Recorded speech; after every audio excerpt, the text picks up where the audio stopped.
Salut, c'est encore moi, Jocelyn Bourassa, et je t'ai excité aujourd'hui. Pourquoi? Parce que dans le module 5, en Histoire secondaire 1, on parle bien sûr de la christianisation de l'Occident, la religion catholique. Mais qui dit religion catholique au Moyen Âge disait aussi des gens pour protéger cette religion catholique-là. Et c'était qui ces gars-là? Les chevaliers! Bon, j'ai dit c'était qui ces gars-là, je m'excuse, mesdemoiselles. C'était juste des gars qui étaient chevaliers. Monsieur les chevaliers! On va parler des chevaliers, ça c'est excitant. Première partie, oui, là je suis menaçant.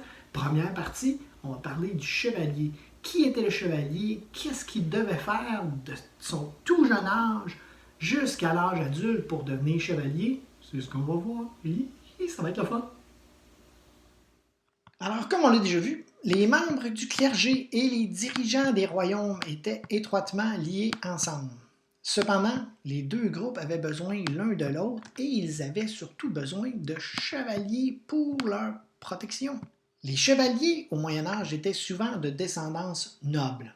Par contre, ils pouvaient aussi être des paysans, mais c'était plus difficile. Dans ce cas précis, là, ils ne vont pas partager la maison, ils vont vivre avec d'autres chevaliers. Pour l'un comme pour l'autre, on ne naissait pas chevalier, on le devenait. C'est pour ça que les gens de la noblesse avaient plus de chances que les gens paysans, parce qu'il y avait plus de contacts, les gens de la noblesse, c'était plus facile. Comment ça marche, ça? L'apprentissage du futur chevalier, il fallait commencer dès l'âge de 7 ans. C'est vraiment jeune, hein? Il va être envoyé dans la maison d'un seigneur qui va devenir son parrain. Son éducation va compter 3 étapes. D'abord, il est galopin. Bon, je sais que c'est un drôle de mot, mais c'est comme ça. Et sa tâche au début, c'était de nettoyer les écuries et surtout d'observer ce que le chevalier faisait. Mais on s'entend que nettoyer les écuries, c'est pas ça qui est le plus passionnant. Ensuite, il va devenir page. Cette étape lui demande de s'occuper des chevaux. On voit qu'il y a une petite progression là. Il va apprendre à chasser, il va apprendre à monter les chevaux, ça commence déjà à être plus intéressant. S'entraîner, oh là, c'est le fun. Et à combattre à l'épée.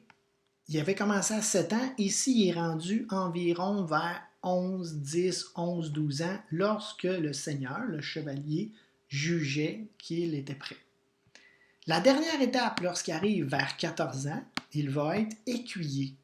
C'est quoi ça, un écuyer? C'est qu'il va aider les chevaliers à la guerre comme lors des tournois. Mais il continue de s'entraîner, combattre à l'épée, monter, s'occuper des chevaux de son seigneur.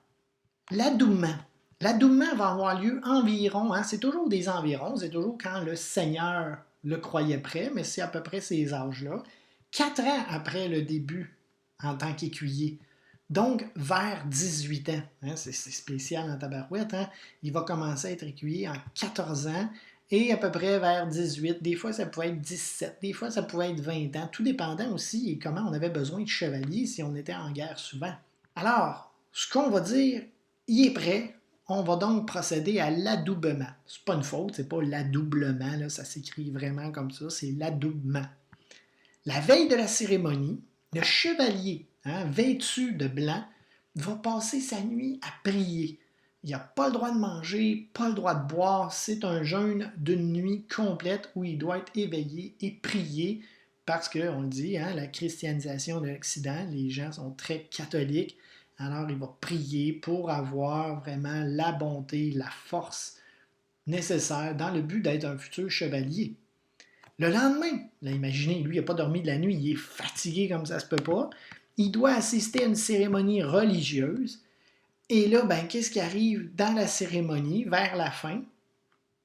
Le prêtre fait venir le Seigneur. Le jeune homme, donc l'écuyer, qui devient chevalier à ce moment-là, va se mettre à genoux et il va devoir prêter serment. Il va devoir prêter serment de défendre le royaume, défendre la religion, défendre le roi, défendre les plus faibles, les femmes, les enfants. Je m'excuse, mademoiselle, si je dis défendre les plus faibles, c'était comme ça à l'époque. C'est pas moi qui dis ça, c'était comme ça. Donc, défendre les plus faibles, les femmes, les enfants, les personnes âgées. À la fin, il va, pas à la fin, mais pendant, il reçoit l'accolade. C'est un geste symbolique religieux qui consiste à frapper aux épaules. Alors, vous voyez, si on frappe sur l'épaule droite, ensuite sur l'épaule gauche, le Seigneur qui dit « Par ce geste, je te nomme chevalier ». Et à la fin, il disait ceci pour ne pas l'oublier. Et là, il recevait ce qu'on appelait la cognée ou la paumée. Là, ça dépend des endroits, ça dépend de comment c'était fait. Des fois, il recevait vraiment la cognée, c'était vraiment une tape du revers de la main sur le visage en disant « Et ceci pour ne pas l'oublier ». Ce que ça voulait dire, c'était que c'était la dernière fois que tu recevais un coup sans répliquer. À partir de maintenant, lorsque tu reçois un coup, c'était symbolique bien sûr, alors ça voulait dire lorsque tout le royaume reçoit un coup, tu dois défendre ce royaume-là, comme je disais tantôt, les femmes, les enfants, les personnes âgées. Des fois, c'était vraiment la cognée au visage. Des fois, c'était la paumée, hein? Fait que, comme j'ai dit ici, soit au visage, ou des fois, c'était en arrière de la tête à la nuque. Ça dépend du chevalier, du seigneur qui adoubait le futur chevalier. C'est pas fini. Qu'est-ce qui va arriver après? On va lui remettre ses armes, donc une épée, un baudrier, hein, le baudrier c'est ici, c'est dans le fond le ceinturon dans lequel l'épée va être placée.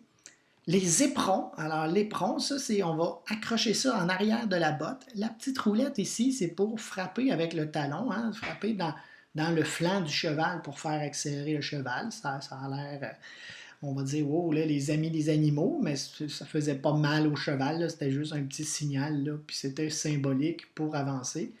Et on lui donne le aume ici, le casque de chevalier.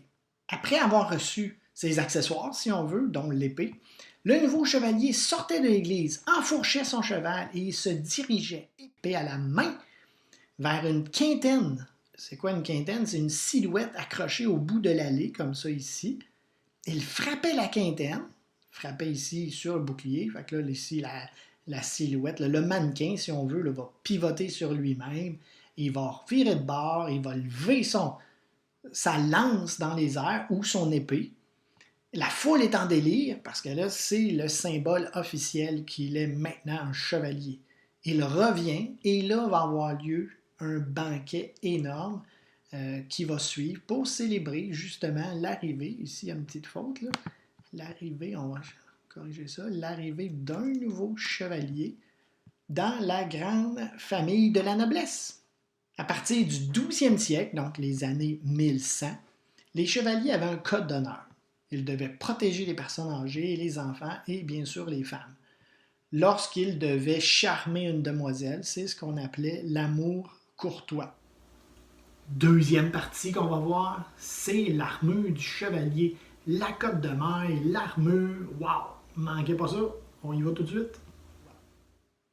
Les chevaliers possédaient une armure qui protégeait l'ensemble du corps.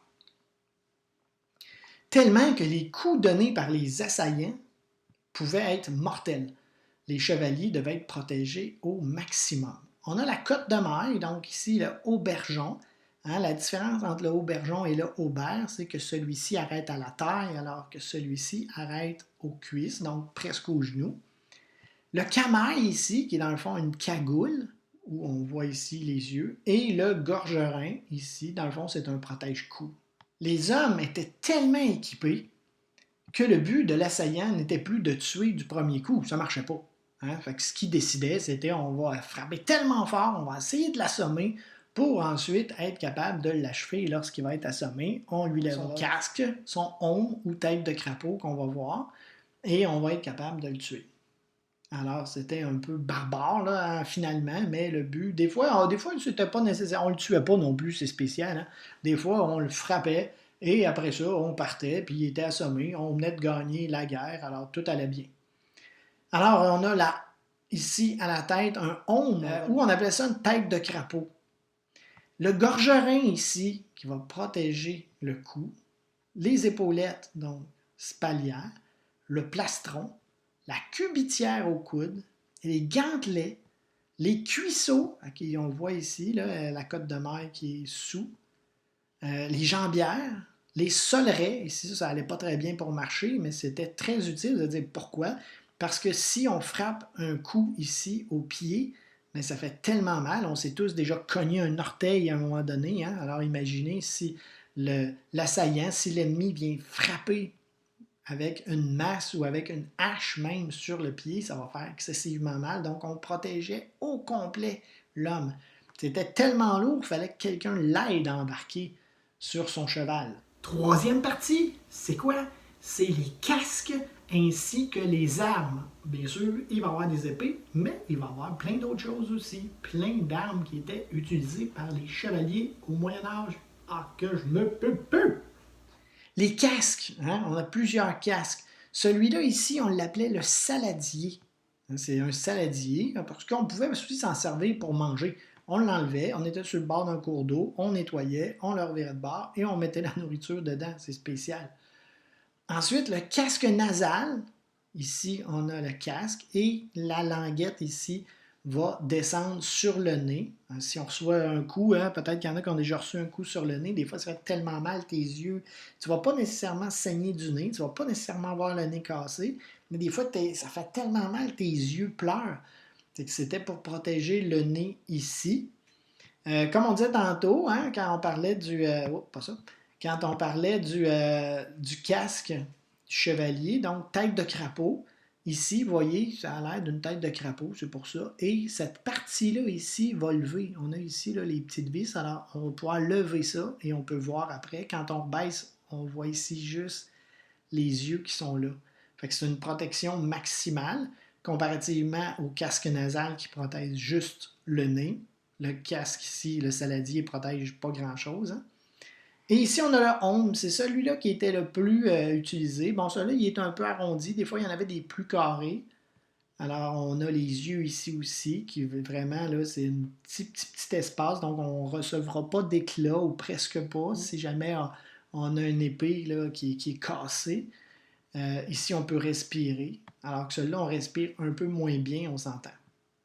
Pour ce qui est des armes, on l'a dit, il fallait vraiment frapper fort pour essayer d'assommer, parce que le gars est tellement protégé. On a ici l'arbalète, qui est comme un arc avec une flèche, mais avec une puissance accrue.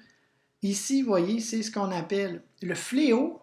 Alors, bâton de bois, chaîne, boule avec des pics. Lorsqu'on avait deux boules avec deux chaînes, on appelait ça le goupillon. L'épée ici, la hache, la masse.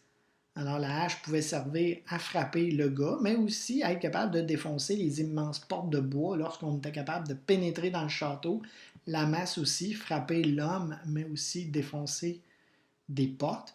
Et là, lorsque je reviens à l'épée ici, vous voyez, l'épée, c'est pas seulement une lame. On a aussi le pommeau ici. Alors, lorsque je tiens l'épée dans les airs, donc l'épée à la verticale, je peux frapper de haut vers le bas. Et après ça, je peux remonter rapidement et avec le pommeau, je peux aller frapper si le gars a un saladier ou un casque nasal. Je peux aller frapper juste dans l'œil avec le pommeau ici ou en dessous du menton. Ici aussi, avec le quillon, vous voyez, on peut venir frapper à l'œil, frapper à la joue, tout dépendant. Fait que si je frappe de haut vers le bas et ensuite je remonte, je peux frapper avec le pommeau. Et si je remonte un petit peu plus à la diagonale, perpendiculairement, l'épée au sol, je peux venir frapper avec le quillon. Et j'ai la garde ici qui protège pour ne pas venir me couper sur la lame. Et finalement, les chevaliers avaient un bouclier, hein, qu'on y allait avec les armoiries. Alors ici, on voit que c'est vraiment le lion avec le signe templier. Alors, c'était un bouclier d'un groupe anglais d'Angleterre, mais même en Angleterre, on avait différentes sections, en France aussi. Alors, on va avoir différents boucliers avec les armoiries qui représentent ton groupe d'appartenance. Voilà, ça met un terme à la capsule sur les chevaliers, les armures et les armes. J'espère que vous avez aimé ça. Bye bye!